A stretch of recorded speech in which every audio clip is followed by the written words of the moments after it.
ദൈവത്തിന് മഹത്വം. നമ്മുടെ പ്രതിദിന ആഹാരം സെപ്റ്റംബർ 8. ഭവനം പണിയുന്നു.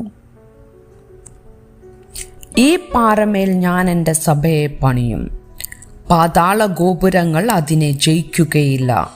മത്തായിയുടെ സുവിശേഷം 16-ാം അധ്യായം 18-ാം വാക്യം. 19-ാം നൂറ്റാണ്ടിലാണ് ഇന്ത്യയിലെ ഏറ്റവും മോഹിപ്പിക്കുന്ന സ്വകാര്യ ഭവന നിർമ്മാണം നടന്നത്. 12 വർഷം എടുത്താണ് മഹാരാജ സായാജി റാവു മൂന്നാമൻ്റെ രാജകീയ ഭവനത്തിൻ്റെ നിർമ്മാണം പൂർത്തിയായത്. അതാണ് ഗുജറാത്തിലെ വഡോദരയിലെ ലക്ഷ്മി വിലാസ് കൊട്ടാരം. ബക്കിംഗ്ഹാം കൊട്ടാരത്തിൻ്റെ ഏതാണ്ട് 4 ഇരട്ടി വലിപ്പമുള്ള ഈ കൊട്ടാരമാണ് ഇന്ത്യയിലെ ഏറ്റവും വലിയ സ്വകാര്യ ഭവനം. 500 ഏക്കറിലായി 170 മുറികളുള്ള ഇതിൻ്റെ മനോഹരമായ മൊസൈക്ക് തറയും ബഹുശാഖാ ദീപങ്ങളും കലാശില്പങ്ങളും ഗോവണികളും ആകർഷകങ്ങളാണ്. മത്തായി 16-ൽ യേശു തൻ്റെ ശിഷ്യന്മാരോട് പണിയുമെന്ന് പറഞ്ഞ നിർമ്മിതിയുമായി താരതമ്യപ്പെടുത്തിയാൽ ഈ ഗംഭീര ഭവനം ഒന്നുമല്ല.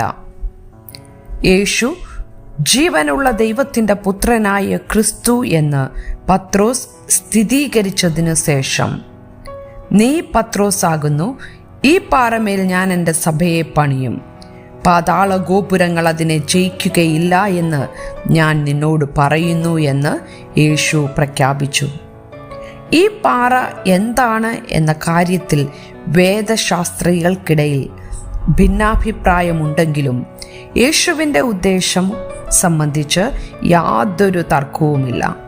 ഭൂലോകത്തിൽ എങ്ങുമുള്ള സകല രാജ്യങ്ങളിൽ നിന്നുമുള്ള ജനതകളെ ഉൾപ്പെടുത്തിക്കൊണ്ട് ലോകത്തിൻ്റെ അറ്റത്തോളം എത്തുവാൻ തൻ്റെ സഭയെ അവിടുന്ന് പണിയും.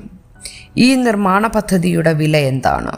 ക്രൂശിൽ യേശു യാഗമായി അർപ്പിച്ച സ്വന്തം രക്തം അവിടുത്തെ മന്ദിരത്തിൻ്റെ അംഗങ്ങൾ എന്ന നിലയിൽ ഇത്ര വലിയ വില കൊടുത്ത് വാങ്ങിയ നമുക്ക് ഈ വലിയ സ്നേഹബലിയെ ആഘോഷിക്കുകയും ആ മഹാദൗത്യത്തിൽ പങ്കാളികളാകുകയും ചെയ്യാം.